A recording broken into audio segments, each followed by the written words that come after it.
El aeropuerto Whitman de Los Ángeles realizó un curso de construcción de aviones para niños. Compraron un avión real y ayudaron a los niños a armarlo. This can be used for pop rivets, these kind of rivets that we're using on this.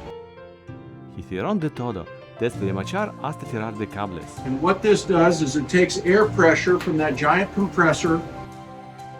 You put the rivet through this little hole in the end of there, and it pulls that little stem, that little stick. Se puede decir que es una clase laboral para los amantes de volar. It holds the rest of it. And that stick pulls all the way through and expands and squeezes and then pops.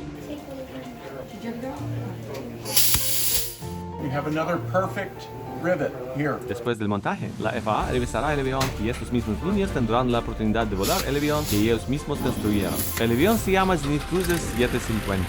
And she lets right on off. Mira más sobre la vida en los Estados Unidos en mi canal.